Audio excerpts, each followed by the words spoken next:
All right, welcome everybody. My name is Amanda. I am from the Family Resource Center's Parents as Teachers program. And I'm Anna. I'm an intern at the Family Resource Center in the Parent as Teachers program. All right, so welcome. I hope that you guys have all of the supplies that you need. We're going to go through, the purpose of this is to kind of go through and help you get some ideas on how to do some different gifts for your child, to give them some things to give out to other people, other family members as gifts this holiday season. So I hope that you'll be able to guide your child to making some things. And notice I said guide too. We want you to guide but not do, and things might not turn out exactly as you planned, but hopefully you'll have a fun time doing this as you go along. So it will prompt you along the way to pause the video so that you can either work with your child to do the craft, or maybe to ask them some questions. We want it to be fun and relaxed for you guys to be able to do this. So and of course, we're the Family Resource Center and the Parents as Teachers program, so we're going to add a little bit of tidbits in there for development and brain things that are going on with your child along the way. So Amanda, before we get started, what are the reasons that parents should encourage their kids to make gifts for people anyway? Oh, that's a good question. So yeah, there's lots of reasons. I'll give you a few of them. So one of the reasons is that it really helps to start expanding their world. Kids really can't see beyond their small little world. They think that, you know, I'm little Billy and this is my world. Like, I don't really think about other people's thoughts or feelings or how things might affect them. So yeah, that's one reason. And that usually starts around the age of 2 to 4, right? Yeah, exactly. So they don't really understand that whole concept, that there's more people around them that might have feelings, that they might be impacting people's feelings until that age. Around 3 to 5 months, babies can actually recognize feelings in others, but the skill of being able to have them have that higher level of thinking that goes along with it, that, oh, I'm causing this to happen, I'm giving a gift to so-and-so and I made them happy. They don't understand that higher level of thinking that goes with that until later, like you said. So yeah, and then the other thing that this kind of project, it also helps them to understand that concept of sharing. Now, certainly that's a skill that will take some time. And it needs to be taught, like most social skills. Exactly. Yeah, it's going to take a little bit of time for them, and you have to teach it. A lot of people don't really think about teaching social skills, but it's something that kids do often need to have taught. This is a great example of sharing. So making a gift, they might feel really, really proud of that. And then even though they were really looking forward to that, it might be hard for a child to like, I have to give that away. I have to give that to someone, even though they wanted to initially. So this kind of thing will help them to understand that idea of sharing. And it starts, you know, it's something that starts at age 2, that you can start with that concept of teaching it. It's probably not going to be good until 3 or 4. And also taking turns can be helpful to start that idea. Taking turns is a little bit less scary than sharing. Sharing is like, when am I ever going to get that back? Well, and I even know some like adults struggle with taking turns. So that's a skill that continues to grow throughout the lifetime. Well, yeah, and it is. You're right. It's a social skill that doesn't always come naturally to people, and not everything needs to be shared either. So thinking if like I would come to your house right now and I would start touching things or just help myself to everything, even though you're a very like graceful, generous person, like I don't think you'd like that so much. No, exactly. So we don't expect that everyone should be able to have rights to everything in our homes. So we shouldn't expect that for our children either.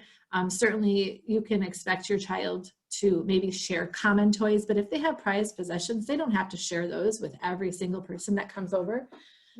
So yeah, that's something to keep in mind as we think about kids and their sharing abilities. The other thing too is that they're going to just take pride in these projects. They're going to be able to have a chance to be creative and really feel good about something that they've made. But what if it doesn't turn out like the sample? That's a good question. Sometimes parents have a really, really hard time with that because if it doesn't look like what I would do as an adult, sometimes it can be really hard to not say anything, or it might be hard to say, well, what if we tried this? Or maybe we could do that, like just leave it be. And if the whole, the whole thing isn't covered in paint when you're done, or, it doesn't look exactly like you're thinking it should, that's okay. Try your best to not say anything. It'll just really help them to develop their self-esteem and their confidence. So yeah. I think we're ready to get started. So cover your work area, cover your child in whatever is appropriate clothing that you don't mind if it gets dirty. Have all of your stuff with you and ready to go so that you don't have to do a whole, kids have a short attention span, so they're not gonna want to wait while you get this out and, oh, now I have to get this. So it just makes it a little easier if you've got it all near you. Certainly if you have your kit, I know that some of you probably watching this video have a kit that we've provided for you. Others might be watching and have to watch it through to learn what supplies you need, and that might need to happen as well, that you have to go and shop for those things first. So I think the first one we're going to get started with is the ornament. So we're making an ornament. You have an ornament that's going to turn out like this, and Anna's going to go ahead and start doing hers. So just simply removing the top, and then Anna has snowflakes that she's going to put in there. You guys have snowflakes in your kit. They don't exactly look the same as this, but nonetheless, you'll be able to use yours. You can also use other things. So maybe you have things that you want to use, or maybe make more, go out and get more, but little jingle bells. So that might be kind of fun to put in there. Cotton balls you could certainly put in there. You could even go and get some, pom-poms and put those in there. Lots of different options. Even just like beads, that would work too, red and green beads. So yeah, you can notice there, obviously Anna has got really good skills of being able to use that pointer finger and poke those snowflakes in. As kids are probably around 1 and 1.5, they should be able to do that as well, using the eye-hand coordination, lining the objects up to put them in. That should be able to happen around that age. If, even younger than that, the older babies are starting to use their pincher skills and be able to notice the fine detail and kind of pick up and get things. So if they're an older baby, but not maybe a toddler, they might not be able to get it in. You might have to help guide their hands to get those objects in there.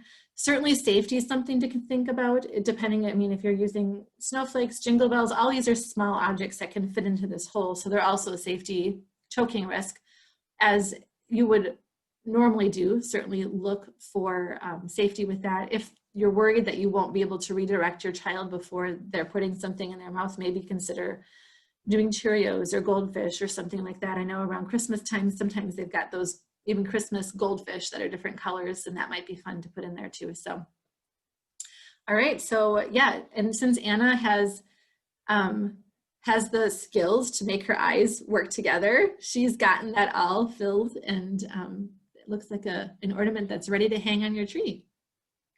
Amanda, wouldn't you agree with me that, it's important while we're doing this to pause and ask your child while you work, to kind of like point out the factors like, oh, what are we putting in here? What color snowflake is that? How does that snowflake feel? Or how does the pom-pom feel? Doesn't that advance a child's knowledge? Yeah, it does. That's a good idea to do. And sometimes it's just nice to have some extra ideas of what to ask as you're doing this kind of activity with your kiddo. So yeah, asking them these kind of questions is going to help their development, their brain development. Memory is something that's needed in order to answer questions like that. But you can ask them some of these questions, or even just label them of what you're doing, kind of doing some self-talk. So, oh, mommy or daddy is putting this blue snowflake in, or what color? Oh, you're touching the white one, or, that feels so soft, and oh, I really like how this one looks. It's so sparkly. Adding just that language, and that's going to be helpful for their language exposure. So just all right, we're ready to move on to our next one, which we're going to do as our trio of canvases. So you have 3 canvases in your kit. We actually don't have the supplies here yet to show you exactly the sample or exactly what we're doing, but we're going to just use paper. So use your imagination as we go along here for that. So, and you have paint in your kit. I would suggest using the paint, the red, green, and gold, maybe one for each of these canvases without mixing them. That'll come maybe for our next gift. And so this one, I think just do one for each canvas, if that's okay with your child. If they really want to have one on each, then we're gonna have to roll with it, right? But so yeah, and you might have to gently kind of guide their hands to, the paint doesn't go on my face, it goes onto, onto my canvas. But the paints these days, and the ones that I've provided you with, are non-toxic, so that even if they get them in their mouth, it's not going to harm them. So that'll be okay. So what have you got there? So in each kit, you're gonna find 3 stencils that we're gonna have cut out for you. I personally have the tree stencil. It has a little star on it and everything. So the first step you're gonna want to do is get that sticker off the back. Even for 22-year-olds, this might be complicated. Yes. So now that I got the sticker peeled off in the back, I'm just going to use a white piece of paper for now. You guys will have the actual canvases. But so you're going to take it and just stick it on the paper, kind of press it down. And then you're going to take your handy dandy paintbrush. I got a kind of bigger one. And then you and your kid are just going to go over that, over the stencil and over everything.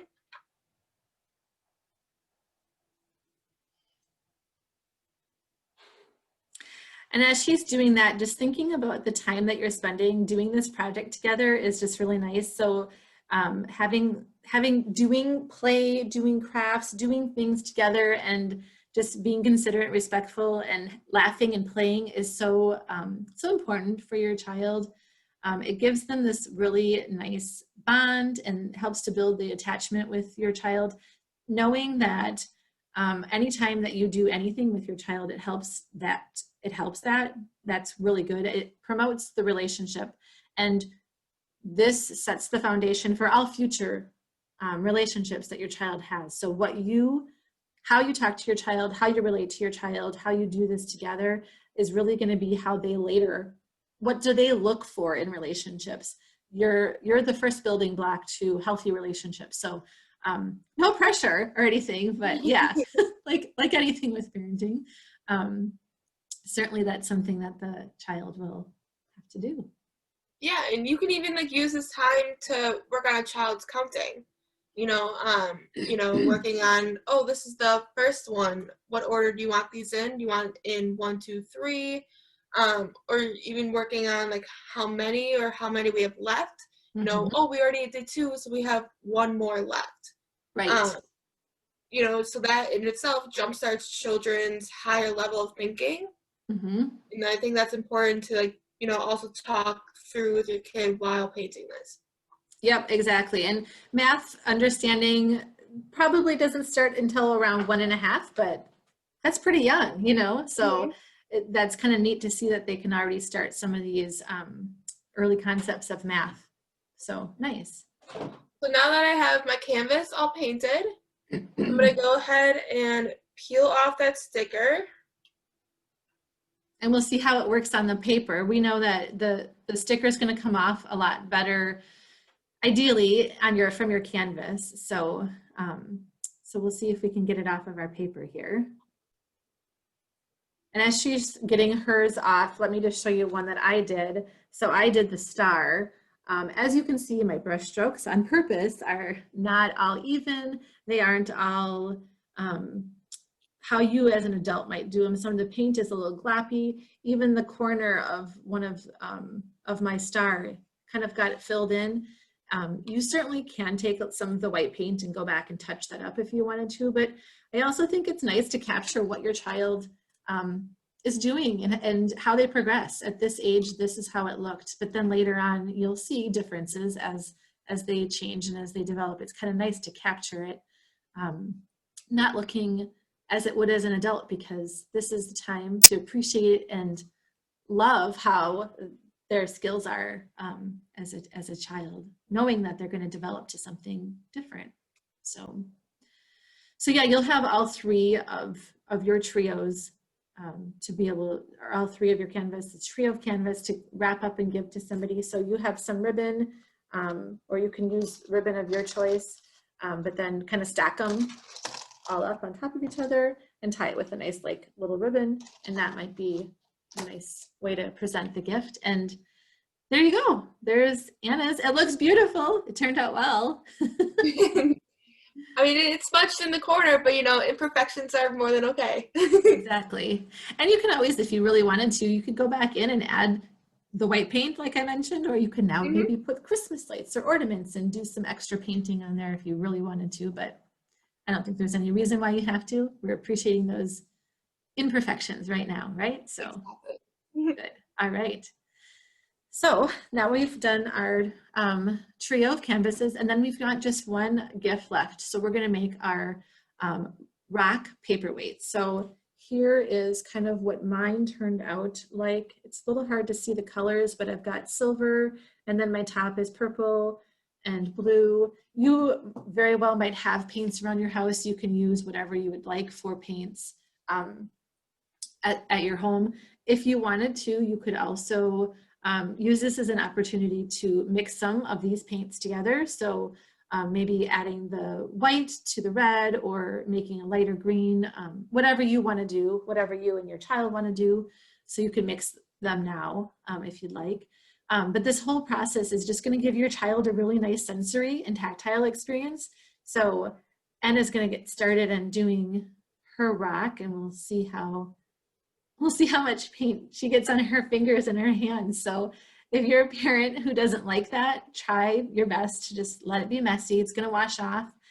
Some of the paints wash off easier if you add a little bit of oil to it, like just like vegetable oil, or whatever you have on hand, and just soap. So if you are finding that some paint is staining your hands or staining something you don't want, that might be something that you could use to help get it off. But hopefully it should just come off with regular soap and water.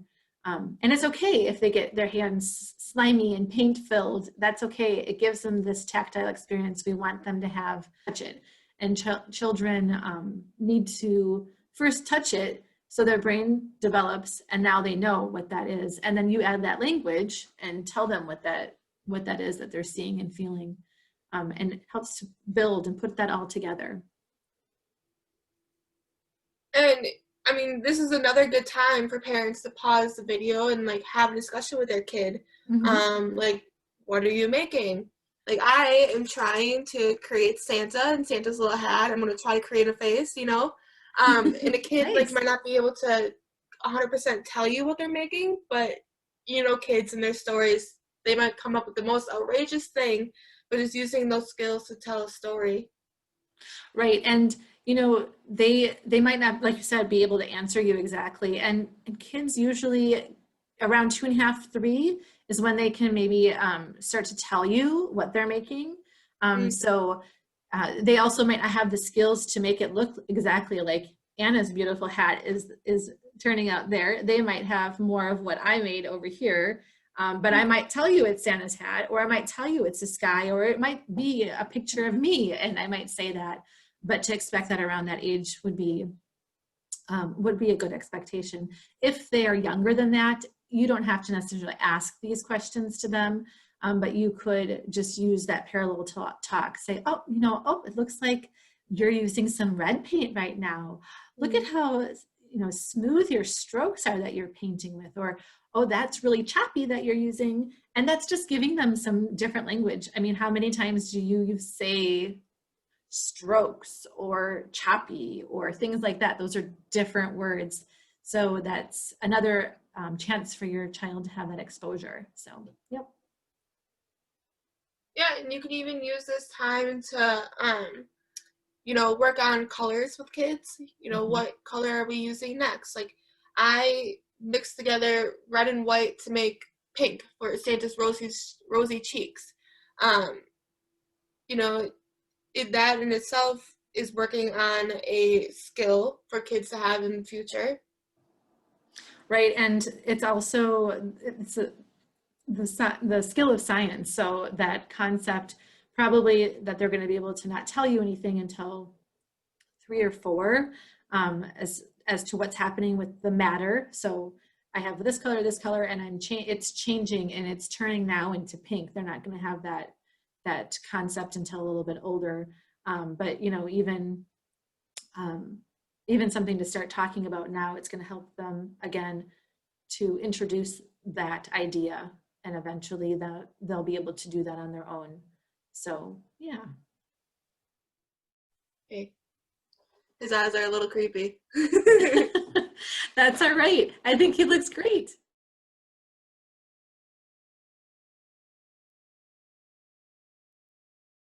Thank you so much for joining us. I hope you had fun. Bye. Thank you. Bye.